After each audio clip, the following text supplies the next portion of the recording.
Good morning and welcome to Toronto Police Headquarters. Today, Chief Mark Saunders and Inspector Steve Watts of the Drug Squad will address the media about Project Sparta, an investigation into the distribution of cocaine within the City of Toronto. Chief?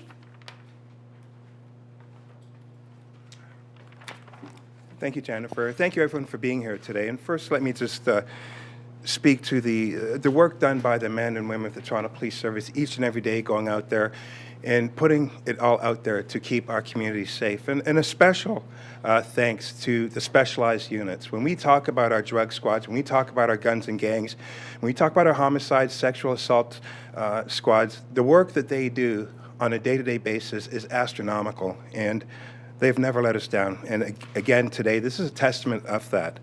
So in the late quarter of last year, the Toronto District Drug Squad Major Project Section commenced an investigation to an intense network within the city involved with multi-kilo levels of cocaine.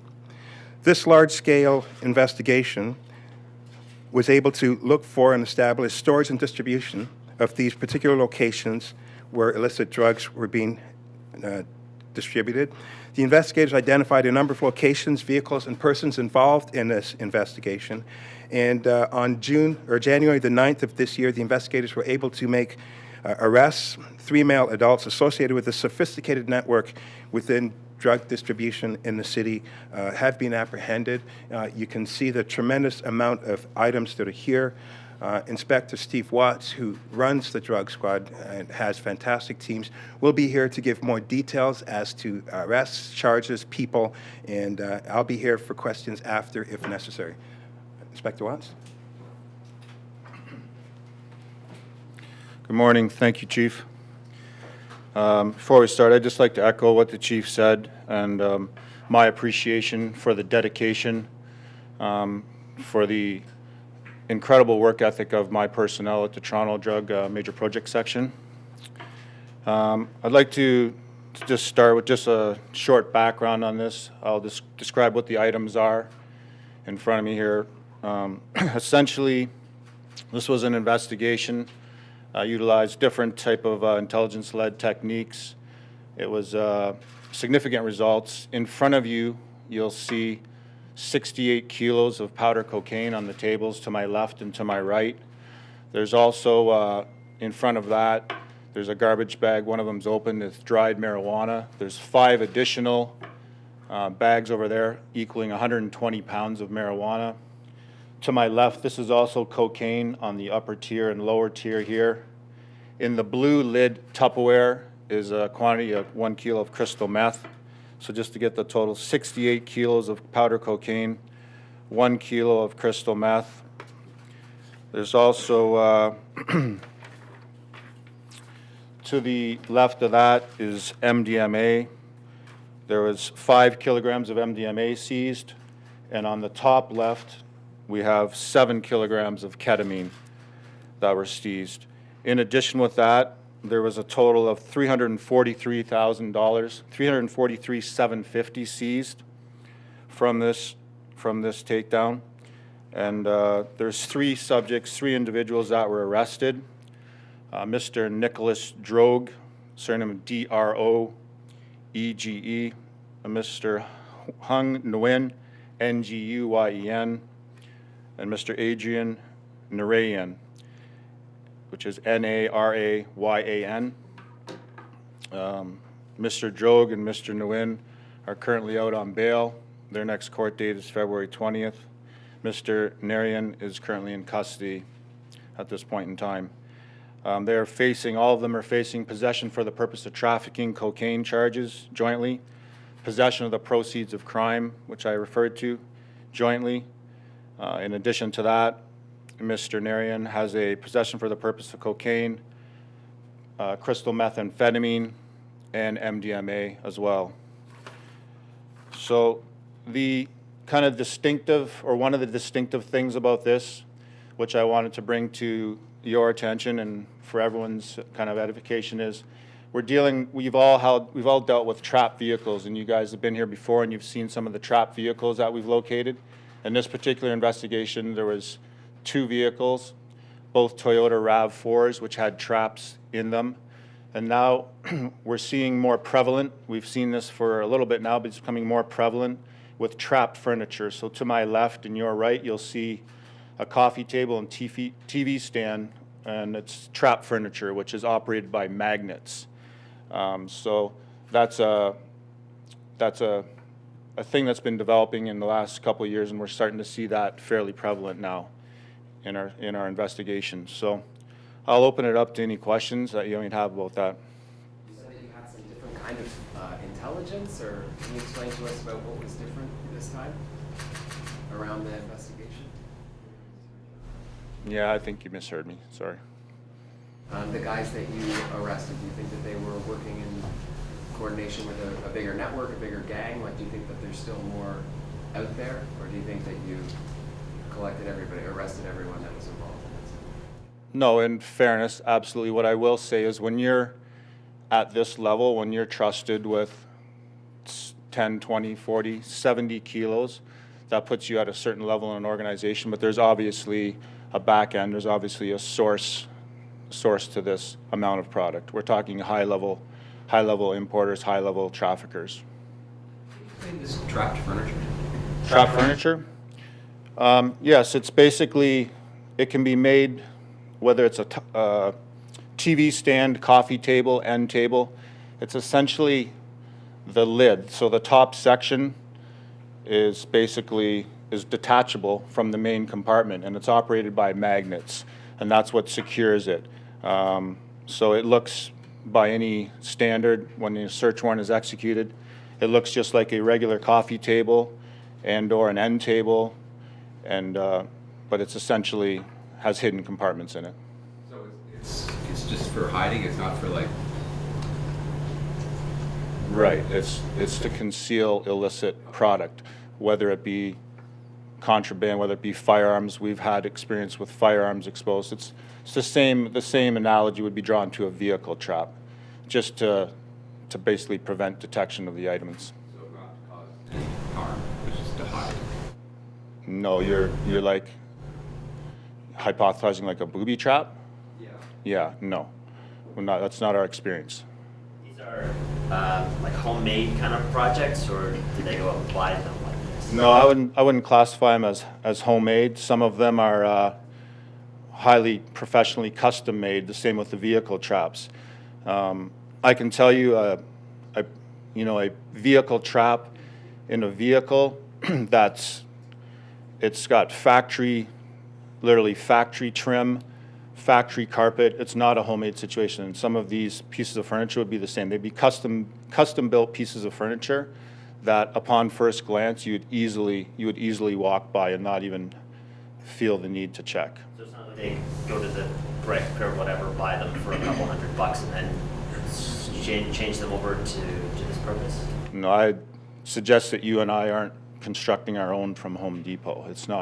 We're not doing that. They're custom built pieces of furniture. Managed bail. I'm sorry? The two managed bail. Well, that's a question that I won't answer.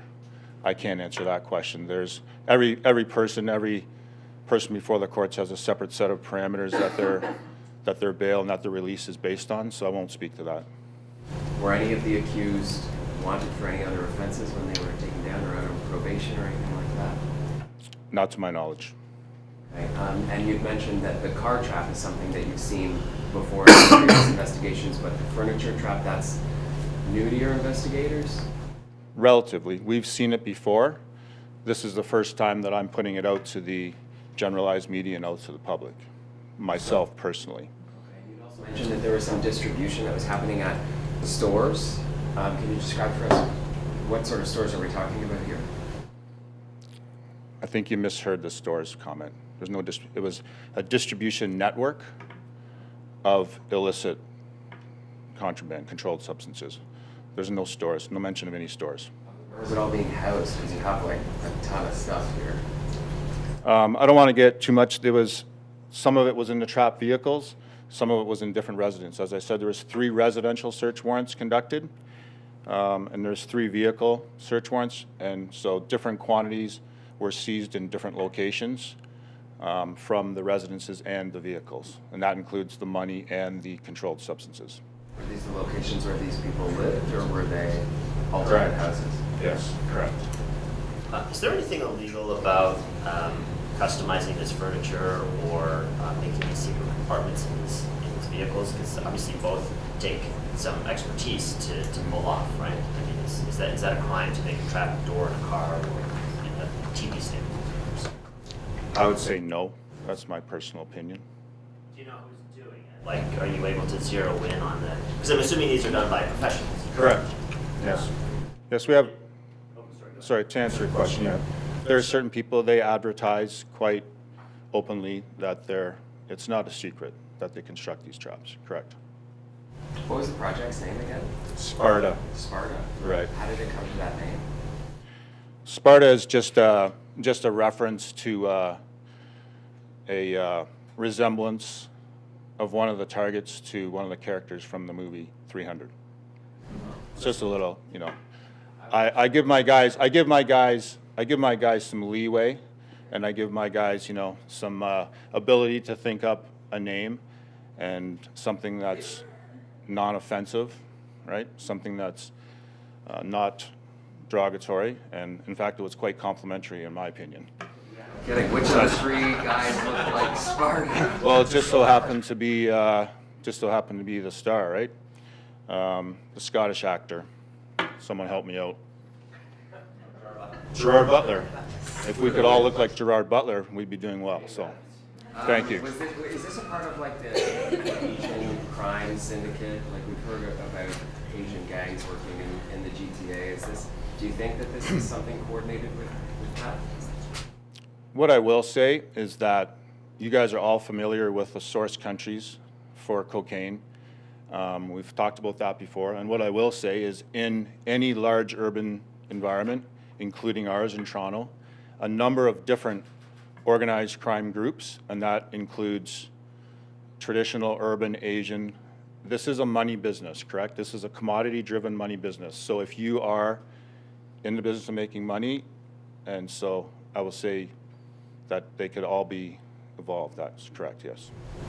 Is there any comment that you could make or any insight you can give us as to how the two accused here got bail? Because the provincial government made a big deal about exactly this kind of thing happening back in the summer. They said that they were going to get on top of this stuff. And we had two accused drug smugglers out free.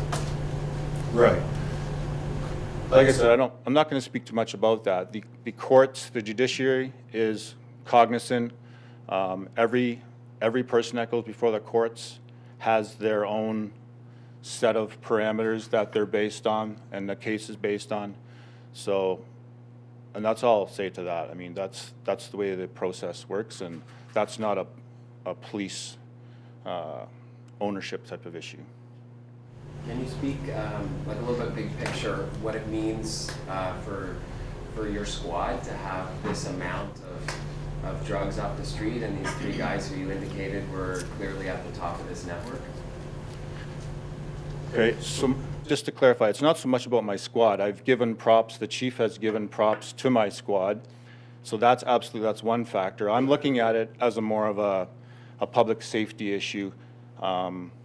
This amount of controlled substances, when you distill this down, when you piece this down to a street level type of situation, I didn't give the stats on that, and I should, because it's worth, as per your question, it's worth noting.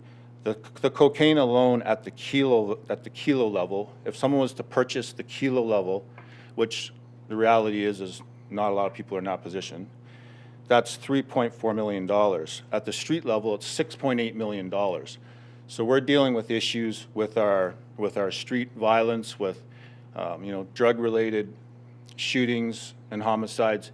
This is a massive amount of product once it's grammed down to the gram level. And that applies also to the crystal meth. That's another value of $100,000 on the street. So the total product that you see in front of you totals up as a street value of $7.6 million at the gram level. And that's the functioning street level issues that our city is dealing with. So, and at the wholesale level, you're looking at over $3.5 million. So to that point, what I'd like to speak to is, it's not so much, it is about my guys, but it's about the city, it's about our people, it's about reducing the violence, reducing the access, and everything that kind of, you know, stems from this type of lifestyle. Cannabis was legalized so that the government could take a dent out of the illicit market. Right. Are you surprised to still see 100, I think you said 120 pounds of marijuana, that seems like a lot being trafficked illicitly. Are you surprised at how much of a cannabis network and market there still is on the black market?